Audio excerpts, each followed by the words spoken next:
রাধে রাধে। আজকে ডে 3 বৃন্দাবনে। ব্রেকফাস্ট হয়ে গেছে, আমরা বেরিয়ে যাচ্ছি বারসানার উদ্দেশ্যে। বারসানা হচ্ছে রাধারানীর জায়গা। বলা হয় যত লোক বৃন্দাবনে আসে তার 90% বৃন্দাবন ঘুরেই চলে যায়, বারসানা তাদের যাওয়া হয় না, কারণ রাধারানীর কৃপা ছাড়া বারসানায় কেউ পা রাখতে পারে না। তো আমরা এখন রওনা দিচ্ছি মায়ের কৃপায় বারসানার উদ্দেশ্যে।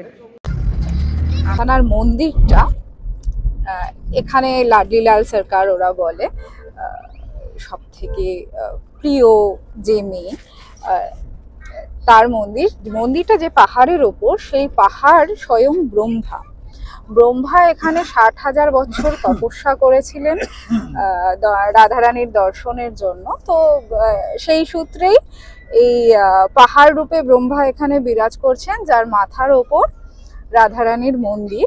এইটা হচ্ছে মিথোলজি। আর হিস্ট্রি বলছে যে 5,000 বছর আগে রাজা বজ্রনাভ, এখানে বলা হয় বজ্রনাভ, তিনি হচ্ছেন শ্রীকৃষ্ণের প্রপৌত্র। তিনি তৈরি করেছিলেন এই মন্দির, কিন্তু কালের প্রকোপে সেই মন্দির ভেঙে যায়, ধ্বংসাবশেষে পরিণত হয়। পরবর্তীকালে চৈতন্য মহাপ্রভুর এক শিষ্য নারায়ণ ভট্ট, তিনি এই মন্দির পুনরুদ্ধার করেন এবং রাজা টোডরমলের সাহায্যে আবার পুনঃপ্রতিষ্ঠিত করেন। তো সেই অলৌকিক অদ্ভুত মন্দিরের দিকে আমরা এখন এগোচ্ছি। মানে আমার কিন্তু গায়ে কাটা দিচ্ছে একটু। গুগল বলছে বৃন্দাবন থেকে বারসানার দূরত্ব 43.3 কিলোমিটার, লাগবে 56 মিনিট। দেখা যাক। কথা বলতে বলতে আমরা ঢুকে গেছি বারসানা। আর প্রথমেই যেটা চোখে পড়লো তা হলো অপূর্ব সুন্দর কারুকার্য করা এই কীর্তি মন্দির। রাধারানীর মায়ের নাম ছিল কীর্তিদা, তারই এই মন্দির। কিন্তু সময়ের অভাবের জন্য আমাদের নামা হলো না এখানে। তোমরা কিন্তু বারসানা গেলে অতি অবশ্যই এই কীর্তি মন্দিরে যেও। আছে মারো প্যারো বারসানা। এখানে সবাইকে তিলক পুড়িয়ে এমন টাকা নিচ্ছে। বারসানায় নেমে উঠে পড়েছি টোটোতে, যাচ্ছি এখন রোপওয়ের দিকে। আর পালক জানি না, পালকের কোনো রিয়াকশন নেই। কাতু বেশ ভয় পেয়ে আছে, আর আমি বলবো না আমি কি পেয়ে আছি। কলকাতায় যেটা কেউ দেখতে পাবে না সেটা হচ্ছে তিলকধারী তন্ময়। রাধে রাধে।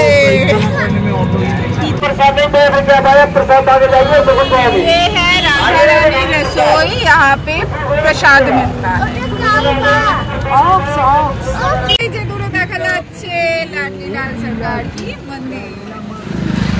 আর হচ্ছে যেটা আমরা আলোচনা করছিলাম সেটা হচ্ছে বৃন্দাবনে যেমন ঠাকুর তেমন তার বাদর সেনা। আর এখানে হনুমানরা চশমা নিয়ে যায় না। আমাদের রাধারানী যেমন শান্ত মিষ্টি সুন্দর স্বভাবের মেয়ে, এখানকার হনুমানরাও শান্ত। ওই যে দূরে দেখা যাচ্ছে বারসানা মন্দিরের শুরু। যোগী সরকার আসার পর মন্দিরে পৌঁছানোর রাস্তা সহজ হয়ে গেছে রোপওয়ে করে, নয়তো পেরোতে হতো 350 সিঁড়ি। এখানে রোপওয়ে গুলো আছে, এই রোপওয়ে গুলো এই যে বসে ওইভাবে চলে যাবো উপর দিকে। এটা পালকের প্রথম রোপওয়ে।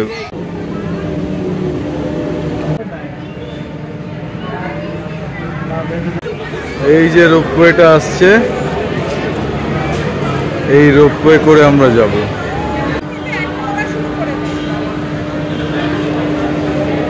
গোল করে আসবে, এখানটায় দাঁড়াবে আমাদের সামনে, এখানটায় উঠবে। बोलो राधा रानी सरकार की।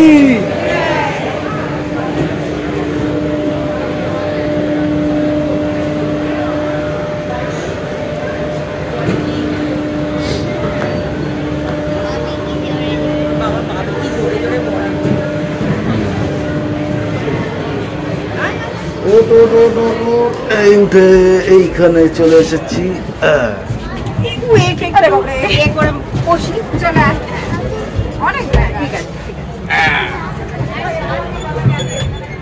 আমরা উঠে গেছি, গেট বন্ধ হয়ে গেছে। তাতুর ভয় লাগছে? হ্যাঁ ভয় লাগছে তো। তাতু মনে হয় বালকের রোদের জ্বালায় ভয়টা সব উড়ে গেছে, কালো পুরো ব্লু এর মতো জুড়ে রয়েছে তাদের সঙ্গে। না এখন বসো, রোপওয়েতে ঝামেলা নয়।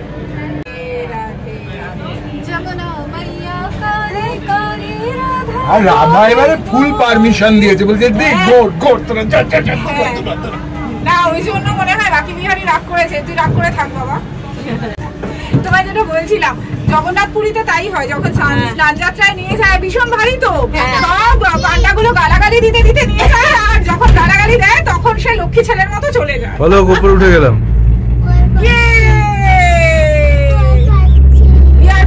ভয় পাচ্ছিস? এবারে একটা ঝাঁকুনি দিয়ে থেমে যাবে মাঝখানে। না না থামবে না, একদম থামবে। ওরা নামবে না, ওরা নামবে একটাই লাইন, আবার একটুখানি যাবে। এখানে একটা পাখি দেখ, এখানে একটা রাধে রাধে ওপরে আমরা কি অপূর্ব ফুল রয়েছে। ওইখানে ওই রূপটা থেমেছে, ওখান থেকে নামবে, আবার একটু এগোবে, আবার থেমে যাবে যখন সবাই উঠবে। প্লাস্টিকের বোতল নিয়ে বাদরগুলো খুব লিটার করে। তাতু ঠিক আছিস? হ্যাঁ টাকামা চুলটা একটু সরা। মাঝ আকাশে টাঙিয়ে রেখেছে আমাদের, ভালো করেছে। দোদুল্য বুঝেছো?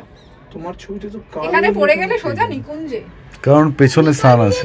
এই ফাঁকে আমি একটু পুরাণের গল্পটা বলে রাখি। বরসানার রাজা ছিলেন বৃষভানু আর তার স্ত্রী কীর্তিদা। এই দম্পতি নিঃসন্তান ছিলেন, ফলে দেবতাদের কাছে নিরন্তর প্রার্থনা করতেন সন্তান লাভের আশায়।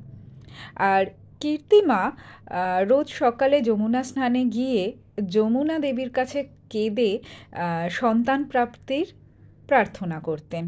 এরকমই একদিন কীর্তিমা গেছেন যমুনা স্নানে। এমন সময় দেখলেন দূর থেকে যমুনার জলে ভেসে আসছে একটি পদ্ম, একদম ব্রহ্ম মুহূর্তে। সেই পদ্মটি কীর্তিমার কাছে আসার পর তার পাপড়িগুলো খুলে গেল, ভেতরে রয়েছে সদ্যজাত একটি কন্যা। তাকে কীর্তিমা নিয়ে এলেন বাড়িতে, নাম রাখলেন রাধারানী। এই হচ্ছে ব্রজভূমিতে রাধারানীর আবির্ভাবের পটভূমি। बरसाने वाली की जय, राधा रानी सरकार की जय। এই যে আমরা এবার নামবো।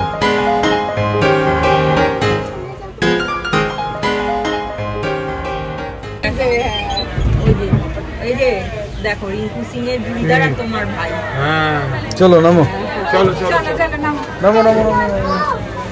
আরে বাবা আমরা এখন ওপরে উঠে গেছি, চ এটা দোল না চ চলো।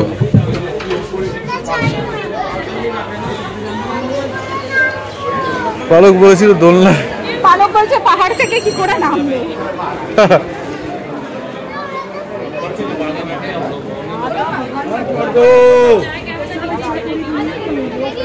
নীলই তো সঙ্গ। ও নিয়েছি, মালা নেব।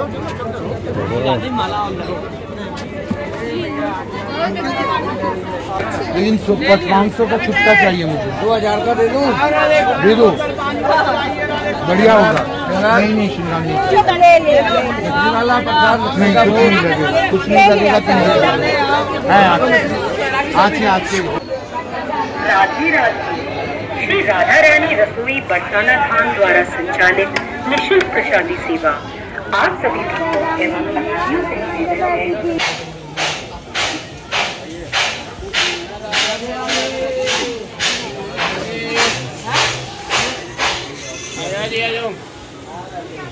আমার এতদিনের প্রতীক্ষা সার্থক হলো।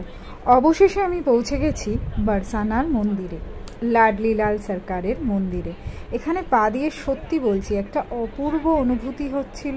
সবাই ছবি তুলছি আর সঙ্গে সঙ্গে প্রিন্ট করে দেওয়ার জন্য এইসব মেশিন লাগানো আছে, প্রিন্টার। আমার বিশ্বাস হচ্ছে না, আমার এখনো বিশ্বাস হচ্ছে না। দাঁড়িয়ে দাও, পেছন থেকে লোক যাচ্ছে। মন্দিরের সিঁড়ি, এই যাচ্ছে পুজোর ডালা নিয়ে পুজো দিতে, মানে স্বপ্ন সার্থক।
ব্যাক করছি, রোপওয়েও চলে এসছে আমাদের এবার। পালক দেখ এরকম ভাবে বসেছে, পটি পাওয়ার মতো করে বসেছে। রোপওয়ে থেকে বেরিয়েই পালক ট্র্যাম্পুলিন এইসবে চড়বে বলে ইয়ে করেছে। যাও সঙ্গে চলে যাও ওর সাথে। আমরা টোটোতে বসে আছি আর এই যে পালক আসছে এবার ট্র্যাম্পুলিন থেকে। বারসানা থেকে আমরা বেরিয়ে পড়েছি। এবারে আমাদের গন্তব্য হচ্ছে গোবর্ধন পর্বত, উদ্দেশ্য গিরিরাজ পরিক্রমা। বারসানা থেকে বেরোনোর সময় দেখলাম এই ছোট্ট খালটা সংস্কারের কাজ চলছে। টোটোওয়ালা দাদা বললেন যে আগে এখানে রোপওয়ে ছিল না, চৌকি আসার পরই এই রোপওয়ে লাগানো হয়েছে, তারপরে এই চালু হয়েছে। আমরা এখানে পৌঁছে গেছি বাস স্ট্যান্ডে, গাড়িকে ফোন করা।